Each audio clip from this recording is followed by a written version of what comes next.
নমস্কার বন্ধুরা, কেমন আছো সবাই? আশা করি ভালো আছো আর আমিও ভালো আছি। প্রিয়াঙ্কা ব্লগ চ্যানেলে নতুন আরও একটা ভিডিওর সঙ্গে সবাইকে অনেক ওয়েলকাম। সকাল সকাল এদিকে দেখো, দেখতেই পারছো আমার বাসি বিছানা এখনও তোলা হয়নি। আর এদিকে বাবাইকে ম্যাগি খাওয়াবো। অনেক সকালেই উঠেছে বাবাই ঘুম থেকে, আর এদিকে খাওয়ার জন্য বায়না করছে যে মা ম্যাগি করে দাও, ম্যাগি করে দাও। তো ভাবলাম আগে আগে ওর খাবারটা খাইয়ে দিই, তারপরে যা আছে বাদ বাকি কাজ আমার, তারপর সেগুলো করে ফেলবো। আর আজকে কিন্তু খুব একটি স্পেশাল দিন আমার কাছে, তো সবটাই তোমাদের সঙ্গে শেয়ার করব। ভিডিওটা দেখতে থাকো, আশা করি ভালো লাগবে।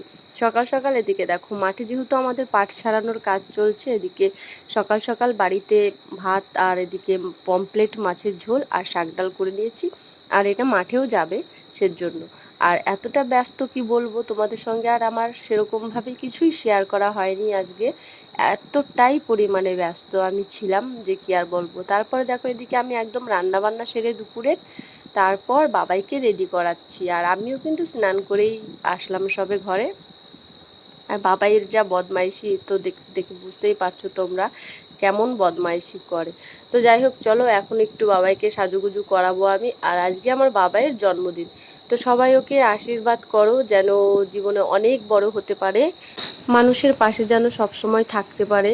সবাই বাবাইকে আশীর্বাদ করো, এই বলবো আর কি বলবো। তারপর দেখো এদিকে আমি একটু সাজুগুজু করিয়ে দিচ্ছি। আর যেহেতু পুজোর বেশি দিন বাকি নেই, তো বাবাই দেখো সব কিছু করিয়ে দিচ্ছিলাম। আর এত বদমাইশি করছে এর আগের বার একটু যাওয়া যেভাবে যেমন হোক করেছিলাম, এবার আর কিছুই করিনি। ওর বাবাও খুব বকাবকি করছিল, কারণ বাবাইয়ের প্রচণ্ড শরীর খারাপ করেছিল এর আগের বার জন্মদিনের দিন রাতের বেলায়। তো লাস্টে এতটাই পরিমাণে ছেলের মাথা ব্যথা হচ্ছিল যে মানে ওর বাবা বলছিল যে হসপিটালে নিয়ে যাব। আমি বলছি আরেকটু দেখি। যাই হোক, এ কারণে আর এবার কিছুই করা হয়নি। আর এই দিনটা আসলে জানি না কেন এত বাড়াবাড়ি করে ও, মানে সকাল থেকেই প্রচুর পরিমাণে বাড়াবাড়ি করছে, জানি না কেন। এর জন্য আমিও খুব ভয়ে ভয়ে আছি, দেখে দেখে রাখছি যে মানে কিছু না হয়ে যায়। ঠাকুরের আশীর্বাদে তেমন কিছুই হয়নি। আর এদিকে দেখো আজকে কি কি রান্না করেছি আমি দুপুরে, যেহেতু বাড়িতে প্রচুর কাজ, তেমনভাবে কিছুই করা হয়নি বাবার জন্য। এদিকে পমপ্লেট মাছ ভাজা, পটল ভাজা, আলু ভাজা, এদিকে দেখো পেঁয়াজ আর শশা কেটেছে দিশাকুট্টি, ওরাই সব কিছু এসব মানে করেছে। আমি কিছুই করিনি, আমি শুধু জাস্ট রান্নাটা করেছি দুপুরে, মাংস। আর এদিকে সর্ষে দিয়ে করেছিলাম পমপ্লেটের ঝোল। ওর দিদিরা বলছিল ভাই তাকায় দিকে ভালো করে। আর দেখো ওর অ্যাক্টিংটা শুধু দেখো একবার, ছবি তোলার কি স্টাইল, ও হেসেই পাগল হয়ে যাচ্ছে। এত বদমাইশি করছে, দেখো ঘাটটা আবার সামনের দিকে ঝুঁকিয়ে দিচ্ছে, মানে এত বাড়াবাড়ি করছে আজকে সকাল থেকে, জানি না কেন। আর খুব বদমাইশি। এই যে দিদি একটু ছবি তুলবে, যে ছবি পোস্ট করবে, সেটাও উপায় নেই, মানে তাকাতেই চায় না। যাই হোক, এই যে। আর আজকে অনেকটাই বেলা হয়ে গেছে, যেহেতু সকালে একবার রান্না বান্না করে খাওয়া দাওয়া হয়েছে, তারপর দুপুরের রান্না করতে করতে আজকে 3টে বেজে গেছে প্রায়। আর বাবাইয়ের খিদেও পেয়ে গেছিলো অনেক, যে বলছিল মা ভাত খাবো, খিদে পেয়েছে খিদে পেয়েছে। আমি বলছি হ্যাঁ বাবা, আমি কোনো রকমে স্নান করে এসেই বাবাইকে আগে খাইয়ে দিচ্ছি। দেখো বাবাইকে খাইয়ে দাইয়ে এদিকে আমি আর বরমশাই বেরিয়ে পড়েছি। দেখো বরমশাই যেহেতু অফিস ছিল, অফিস থেকে এসে আমাকে নিয়ে এখন যাচ্ছে কাটুয়ায়। আর বাবাই কেক খাবো করছিল কদিন ধরেই, তো ভাবলাম চলো আজকে যেহেতু বার্থডে আছে, তো মিলে যাই, একবারে একটা কেক নিয়ে আসি, বড় দেখে সবাই খেতে পারবে। আর আমার এইভাবে ভিডিও করতে খুবই ভয় লাগে, জানি না কেন, মনে হয় যেন হাতটা কিছুর সঙ্গে বেঁধে যাবে, ব্যথা লাগবে। সে কারণে আমি খুব ভয়ে ভয়ে ভিডিও করি, জানো তো, খুবই ভয় লাগে আমার, জানি না কেন। তারপর আর কি দেখো দাইহাটে চলে এসেছিলাম কাটোয়া থেকে সোজা। আর এদিকে ব্যাংকে এসে বসে আছি, টাকা তুলবো। আর এদিকে দেখো কত লোক দাঁড়িয়ে আছে, পেছনে বসে আছে, আমাদের সামনেও লোক ছিল, সামনে তো আর দেখানো যাচ্ছে না যেহেতু আমি আর কুট্টি বসেছিলাম, সে কারণে। তারপর এদিকে বাড়িতে চলে এসেছিলাম। বাড়িতে এসে দেখো কুট্টি কিন্তু কাজে লেগে পড়েছে।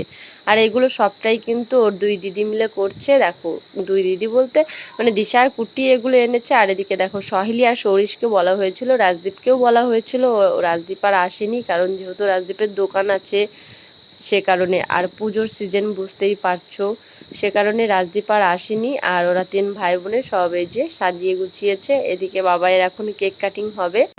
আর এর আগের বারও কিন্তু ওর ঠাকুমার সঙ্গেই কেকটা কেটেছিল, আমরা কেউ কাটিনি। কারণ ওর ঠাকুমা যেহেতু আছে, আপাতত ওর ঠাকুমায় আর ওই দুজনে মিলেই কাটে। তারপর দেখো এদিকে ভাই বোন দেখো সব ছবি তোলার জন্য ব্যস্ত হয়ে গেছে। দাদা দিদিরা দেখো সবাই মিলে ছবি তুলছে। আর বাবু জানি না, আমি যদি বলি যে বাবা আয় একটা ছবি তুলি, ও কিছুতেই ভালোভাবে তাকাবে না, বদমাইশি করবে। যখন ও একা একা থাকবে ও দিদিদের সঙ্গে, তখন সুন্দর ভিডিও বানাবে, ছবি তুলবে। আবার আমার যদি বাপের বাড়িও যাই তখনও তাই একই অবস্থা, ভাইদের সঙ্গে ছবি তুলবে, ভিডিও করবে সুন্দর। আর আমি যদি বলি আয় বাবাই আমার সঙ্গে একটা ভিডিও কর কিংবা ছবি তুলি, ও তখন মানে কিছুই জানে না, কিছুই বোঝে না, এমন একটা ব্যাপার। আর দেখো এখন ছবি তুলছে ও দিদিরা সবাই মিলে। তো চলো কেমন হয়েছে সাজানোটা অবশ্যই কিন্তু কমেন্ট করো। ওরা 3 ভাই বোন সাজিয়েছে। আর এদিকে দেখো বাবাইয়ের এখন কেক কাটিং হবে। ও তো খুবই আনন্দ পাচ্ছে যে কেক কাটবো করে। আমি বলছি কেউ কিছুই বলবি না, হ্যাপি বার্থডে কি এসব কিছুই না, জাস্ট শুধু কেকটা এনে কেটে খাওয়া হয়েছে, তাছাড়া কিছুই না। আর এদিকে দেখো মা চলে এসেছিল, আর আমি বলছিলাম ঠাকুমার হাতটা ধরে কেকটা কাট। এদিকে বুঝতেই পারছে না যে কি করবে ও। দেখো ও তো খুবই ব্যস্ত হয়ে যাচ্ছে, মাকে বলছিলাম ওর হাতটা ধরেন, ধরে কেকটা কাটেন। মাও এদিকে চুপচাপ, মায়ের শরীরটা যেহেতু খারাপ দেখে বুঝতেই পারছো। আর এদিকে দেখো বাবাই তো খুবই ব্যস্ত কেক কাটার জন্য। তো চলো আর বেশি বক বক করবো না। কেমন লাগলো তোমাদের ভিডিওটা?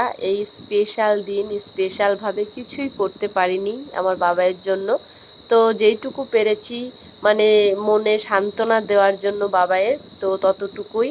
তো চলো কেমন লাগলো অবশ্যই কিন্তু কমেন্ট করো। আর যারা আমার চ্যানেলে নতুন আছো প্লিজ চ্যানেলটাকে সাবস্ক্রাইব করে দিয়ে পাশে থেকো।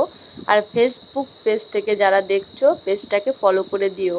তো চলো দেখা হবে নতুন কোনো ভিডিওর সাথে। সবাই ভালো থেকো, সুস্থ থেকো।